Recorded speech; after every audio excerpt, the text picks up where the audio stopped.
నమస్తే, welcome to KTV Telugu. నేను సహస్ర.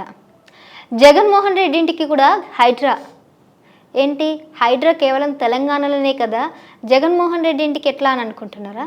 మరి ఆ డీటెయిల్స్ అంటే ఇవాళ మనతో పాటు షేర్ చేసుకోవడానికి అనలిస్ట్ అలాగే జర్నలిస్ట్ అయినటువంటి షణ్ముఖ్ ఉన్నారు. ఆయన అడిగి తెలుసుకుందాం. నమస్తే అండి. నమస్తే అండి.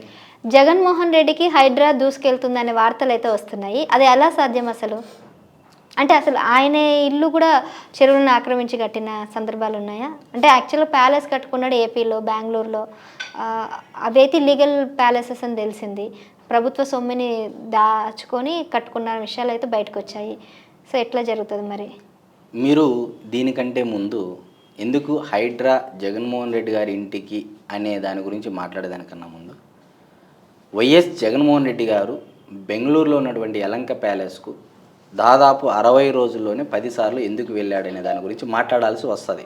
60 సార్లు బెంగళూరు ప్యాలెస్ 60 రోజుల్లో 10 సార్లు బెంగళూరుకి వెళ్ళడం జరిగింది. బెంగళూరులో ఉన్నటువంటి యలంక ప్యాలెస్లో ఏమి మంతనాలు జరుపుతున్నారనేది ఇక్కడ పెద్ద చర్చనీయాంశం. ఎందుకు అంటే కర్ణాటక రాష్ట్రంలో ఉన్నటువంటి డీకే శివకుమార్ ట్రబుల్ షూటర్, అక్కడ ఉన్నటువంటి డిప్యూటీ సీఎం, అతనితో మంతనాలు జరిపేసి తెలంగాణ రాష్ట్రంలో కూడా కాంగ్రెస్ గవర్నమెంటే అధికారంలో ఉండేది, కర్ణాటకలో కూడా కాంగ్రెస్ గవర్నమెంటే. అయితే కేంద్రంలో కాంగ్రెస్ అధిష్టానం దగ్గర డీకే శివకుమార్కి మంచి పట్టు ఉంది, మంచి సన్నిహిత సంబంధాలు ఉన్నాయి గాంధీ ఫ్యామిలీస్తో.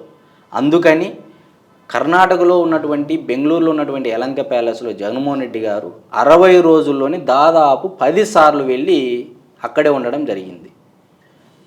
ఒకవైపు ఏమో రేవంత్ రెడ్డి గారు హైడ్రా అనే ఒక కొత్త చట్టంతో, కొత్త పాలసీతో హైదరాబాద్లో చెరువులను ఆక్రమించినటువంటి ఆక్రమణలను తొలగించుకుంటూ వస్తున్నారు. ఈరోజు కూడా వర్షంలో కూడా తొలగింపులు జరుగుతూనే ఉన్నాయి, కూల్చివేతలు జరుగుతూనే ఉన్నాయి. మరి ఏంటి అసలు ఈ కర్ణాటక ఏంది, ఈ తెలంగాణ ఏంది, రేవంత్ రెడ్డి గారు ఏంది, ఢిల్లీ ఏంది, విదేశీ పర్యటన ఏంది? మీరు బాగా గమనించినట్లయితే జగన్మోహన్ రెడ్డి గారి యొక్క లోటస్ పాండ్కు కూడా నోటీసులు ఇచ్చినట్లు సమాచారం అని చెప్పేసి వార్తలు వస్తూ ఉన్నాయి. మరి ఈ లోటస్ పాండ్కు ఇది చెరువుకు దగ్గరలోనే ఉంది, అది కూడా బఫర్ జోన్లోనే ఉంది. ఈ బఫర్ జోన్లో ఉన్నటువంటి లోటస్ పాండ్ రేవంత్ రెడ్డి ఉపయోగించిన హైడ్రా అనే ఒక వెపన్ మరి పనిచేస్తుందా లేదా అనే అంశంపై మనం మాట్లాడుకున్నట్లయితే రేవంత్ రెడ్డి గారి యొక్క తమ్ముడు తిరుపతి రెడ్డి గారికి నోటీసులు వెళ్ళాయి, కూల్చివేయడం తథ్యమని చెప్పడం జరిగింది. మరి రేవంత్ రెడ్డి గారికే హైడ్రా పని చేస్తున్నప్పుడు జగన్మోహన్ రెడ్డి గారికి పని చేయదా అనే క్వశ్చన్ అందరిలో వస్తుంది. దీనికోసము కాంగ్రెస్ అధిష్టానం నుంచి కూడా కొంతమేర రేవంత్ రెడ్డి గారికి ఒత్తిడి వచ్చిన మాట అయితే వాస్తవము. అది ఎలా అంటే బెంగళూరులో ఉన్నటువంటి యలంక ప్యాలెస్లో జగన్మోహన్ రెడ్డి గారు డీకే శివకుమార్ గారితో మంతనాలు జరిపారు. డీకే శివకుమార్ గారు రేవంత్ రెడ్డి గారికి చెప్పిన, మేము రాష్ట్రంలో ఒక పాలసీ తీసుకున్నాము, అది ఖచ్చితత్వంతో అమలు చేయాలి. ఆల్రెడీ నేను తేనె తుట్టని కదిపాను, ఇప్పుడు నేను మధ్యలో ఆపివేస్తే మన కాంగ్రెస్ గవర్నమెంట్ యొక్క ప్రతిష్ట మసకబారుతుంది రాష్ట్రంలో అని చెప్పేసి చెప్పడం జరిగింది. మరి ఓకే, ఫస్ట్ ట్రై చేశాడు. దాని తర్వాత కుదరని పక్షంలో డీకే శివకుమార్ గారు కాంగ్రెస్ అధిష్టానానికి ఒక మెసేజ్ పంపించాడు. మెసేజ్ పంపించిన తర్వాత ఈ విధమైనటువంటి పరిస్థితి నెలకొంది, జగన్మోహన్ రెడ్డి నాతో వచ్చి మంతనాలు జరిపాడు, ఈ విధంగా హైడ్రా నా లోటస్ పాండును కూల్చివేస్తున్నారని చెప్పేసి చెప్పడం జరిగింది. మరి ఇదే లోటస్ పాండులో కొన్నాళ్ళు వైఎస్ షర్మిల గారు ఉన్నారు, ఇప్పుడు ఏపీ పిసిసి అధ్యక్షురాలుగా ఉన్నారు.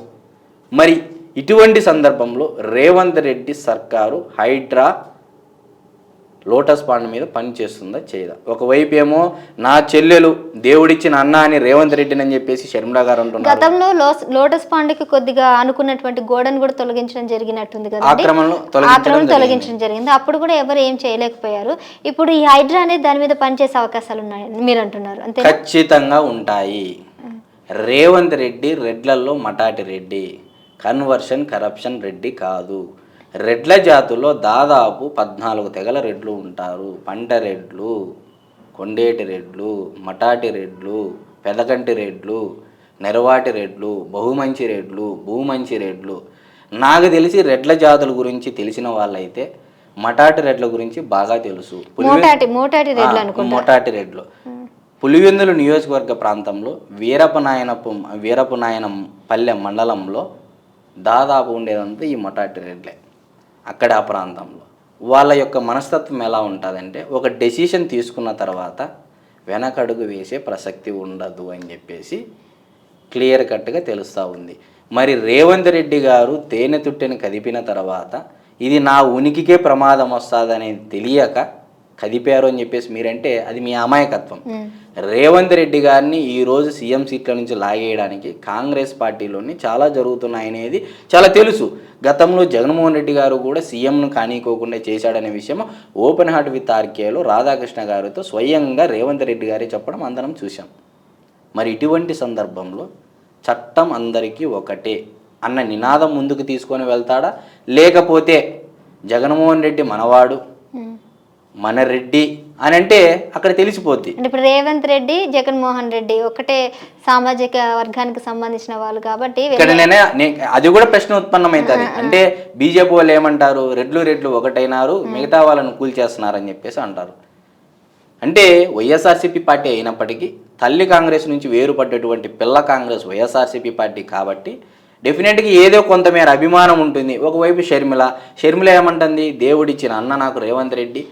ఆయన కూడా ఏమంటున్నాడు, రేవంత్ రెడ్డి గారు మొన్న ఏపీ ఎన్నికల ప్రచార సభల్లోకి వచ్చేసి నేను అన్నీ తానే చూసుకుంటాను, షర్మిలకు ఏమి కావాలన్నా దగ్గరుండని చెప్పేసి ఆయన చెప్పడం జరిగింది. మరి ఇటువంటి సందర్భంలో లోటస్ పాండుపై హైడ్రా ప్రయోగిస్తుందా లేదా అనేది వేచి చూడాలి. మనమంతా నోటీసులు అయితే రావడం అయితే మాట అయితే వాస్తవం. మనం ఏం జరుగుతుంది అనేది వేచి చూడాలి. ఇప్పుడు వాళ్ళకి నోటీసులు వచ్చి ఎంతకాలం అయిందంటారు? లోటస్ పాండు నిన్న ఈరోజు నోటీసులు అంటించారు లోటస్ పాండుకు కూడా అని చెప్పేసి కొన్ని కథనాలు అయితే మీడియాలో సోషల్ మీడియాలో వైరల్ అవుతా ఉన్నాయి. మరి ఇటువంటి సందర్భంలో రేవంత్ రెడ్డి సర్కారు ఎటువంటి చర్యలు తీసుకుంటుంది అనేది ప్రజలందరూ ఉత్కంఠతో ఎదురు చూస్తున్నారు. ఎగ్జాక్ట్లీ. సో నిజంగానే ఒక్కొక్కరికి ఈ హైడ్రా అంటుంటేనే భయం వేసేస్తుంది. సో మరి లోటస్ పాండ్ గతంలో కూడా గోడనైతే కూల్చివేయడం జరిగింది. ఇప్పుడు నోటీసులు కూడా అంటించేశారు. హైడ్రా వాళ్ళ మీద కూడా కన్నేసిందని అంటున్నారు. మరి హైడ్రాలో ఈ లోటస్ పాండ్ కూడా వెళ్తుందా ఏంటి అనేది కూడా మనం చూడాలి. ప్రజలందరూ కూడా దాని మీదే ఎదురు చూస్తున్నారు. లెట్స్ సీ ఏం జరుగుతుంది ఏంటి. సో మరో అంశంతో మళ్ళీ కలుద్దాం. Keep watching KTV Telugu. నమస్తే. Please subscribe to KTV Telugu. KTV Telugu. KTV Telugu channel.